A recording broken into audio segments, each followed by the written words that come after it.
Lion saves a tied ranger in Maasai Mara Reserve. Everyone is shocked when they know the reason.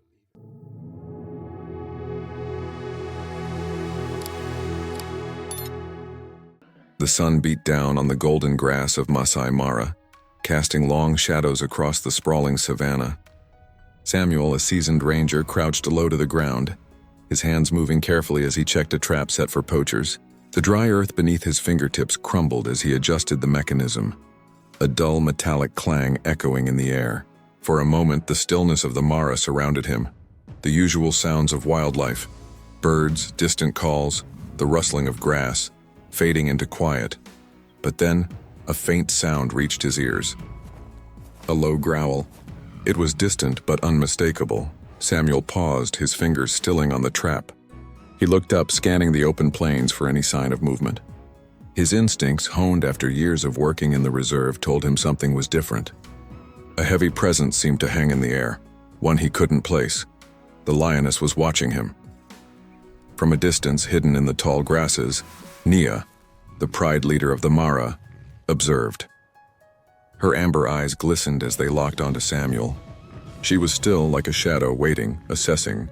Nia had always been elusive, avoiding human contact when possible, but today she lingered, her gaze never leaving the ranger's form. Samuel shook his head and dismissed the thought. He had a job to do. As he adjusted the trap again, his foot slipped, catching the edge of the mechanism. It snapped shut with a sudden sharp noise. Samuel grunted in pain. His leg caught tightly between the trap's jagged jaws. His breath hitched as he struggled against it. But the more he fought, the tighter the metal grasped his leg. A wave of panic began to flood his chest. He reached for his radio, his hands trembling. But as he attempted to call for help, he realized the device had fallen too far out of reach. His heartbeat thudded in his ears as he tried to move, but the pain was unbearable. He lay there, trapped and vulnerable, the weight of his helplessness sinking in. The hot sun bore down on him, the dust swirling around his prone body. But all he could think of was the growing tension in the air, the feeling that something was watching him. The growl, faint but unmistakable, echoed again. This time, it was closer. Nia stepped forward, her massive frame silent against the dry earth. Her movements were slow, deliberate, each step measured. She approached cautiously, as if understanding the precariousness of the situation. Samuel couldn't see her fully, but he knew she was there, just out of sight in the long grass.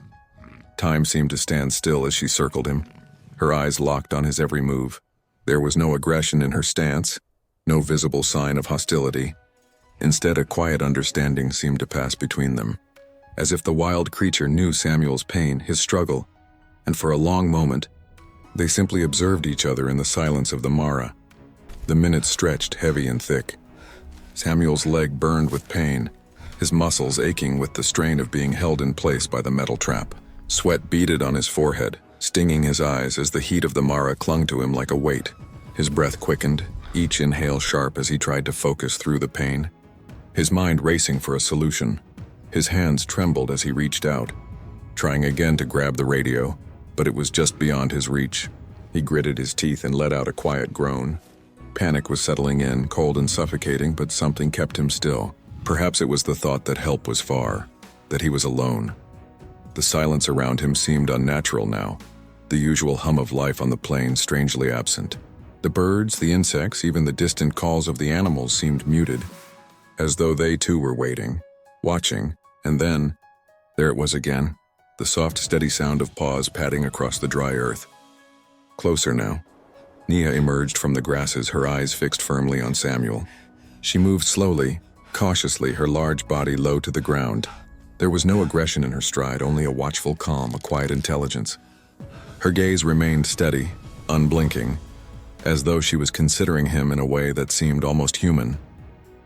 Samuel could only watch as she approached, her enormous form casting a long shadow over him. She stopped just a few feet away, her nose twitching in the warm air. The lioness sniffed at the ground, circling around him, sizing him up. Samuel's breath hitched in his chest. Was she going to attack? But Nia didn't lunge. She didn't growl or show her teeth. Instead, she bent her head down and with a gentle nudge of her nose, she tested the trap that held Samuel's leg. The metal shifted slightly with the force of her touch, but it remained locked in place. Nia's powerful jaws opened and closed, her sharp teeth grazing the edge of the trap. Her movements were careful, deliberate, as if she understood the delicate balance of the situation. Samuel's pulse quickened as he lay there, his heart pounding in his ears. He couldn't move, couldn't even speak. His eyes remained locked on the lioness as she continued her quiet work. With a soft grunt, Nia gripped the trap with her teeth. Slowly, carefully, she began to pull at the metal, her strength evident in the way the jaws of the trap creaked under the pressure. It was as if she knew what needed to be done, knew that the man before her was in pain. The seconds felt like hours, but finally, with a decisive tug, Nia freed the trap. The metal jaws opened just enough for Samuel to pull his leg out. He winced as his leg came free, the pressure releasing with a dull ache. Nia stepped back immediately as if satisfied with her work, but her eyes never left him. She lingered, her gaze calm, watching him as he caught his breath. Samuel's body trembled with relief. He was free, but the awe and gratitude in his heart far surpassed the pain in his leg. Nia stood silently, waiting, her eyes soft but unwavering. The power of the moment hung in the air, a quiet, unspoken bond forged in the wild. By the time Samuel was back at the ranger camp, the sun had begun its slow descent, casting long shadows over the horizon. He limped toward the shelter, his injured leg heavy with the weight of the day's events. The pain was manageable now, but it was the image of Nia, her quiet grace, her unexpected kindness that occupied his mind. As he settled into a chair, a fellow ranger, Jacob, approached with a puzzled look on his face. "You're lucky, Samuel," Jacob said quietly, glancing over at the injured leg. "But what happened out there?" "A lioness." "Helping you?" Samuel nodded slowly, still trying to make sense of the encounter himself. "I don't know. She just came. It was like she knew what I needed." Jacob looked thoughtful, glancing out across the plains where Nia's pride roamed in the distance. "That's the thing about this place, Samuel. You don't always understand why things happen. But sometimes they do." The other rangers gathered around, each one hearing the story in hushed tones. As the campfire flickered and crackled in the gathering dusk, an older ranger named Daniel joined the group. His face was weathered, his eyes tired, but there was a quiet wisdom in his gaze. "What do you mean, knew what you needed?" Daniel asked softly, his voice carrying the weight of years in the field. Samuel paused, his hand lightly resting on his leg. He remembered Nia's steady gaze, her calculated movements. She didn't attack me. She didn't even growl. It was like she knew I was in trouble. She just freed me. Daniel's eyes narrowed slightly and he shifted his weight. "Nia's been different ever since she lost her cubs." The words hung in the air, heavy with an unspoken understanding. "About a year ago," Daniel continued, his voice softening, "Nia gave birth to a litter, but something went wrong. One of the cubs was weak, and despite all her efforts, it didn't survive. She lost the others too. She wandered the savannah alone for weeks, broken and disoriented. But after some time, she started to heal slowly. She regained her strength." Samuel listened quietly, his thoughts drifting back to Nia, her quiet demeanor, her calm attention to detail. It all began to make sense. "She's a mother, Samuel," Daniel said after a pause, his voice thick with respect, "and she's still grieving. But she's also learned to protect in ways we don't always understand." Samuel's heart swelled with a quiet respect. It wasn't just that Nia had freed him from the trap. It was the way she'd treated him in those moments with a tenderness and care that came from a place of deep experience. She had saved him, not out of some instinct to protect humans, but because she recognized the vulnerability in him, something she herself had felt not so long ago. It was a bond of survival, one that transcended species. As the campfire crackled and the evening darkened, Samuel stood up, his leg aching but his heart lighter.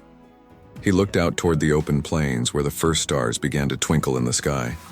Nia's pride was somewhere out there, wild and free. And though he would never be able to fully explain what had happened that day, he knew one thing for sure. The lioness who had saved him had learned to trust again, and in some quiet way, so had he. The Mara stretched out before him, vast and untamed. But it no longer felt as foreign. Nia had shown him that sometimes help came from the most unexpected places. And in that quiet, unspoken moment between them, a bond had formed, one that would linger in his memory long after the sun dipped below the horizon.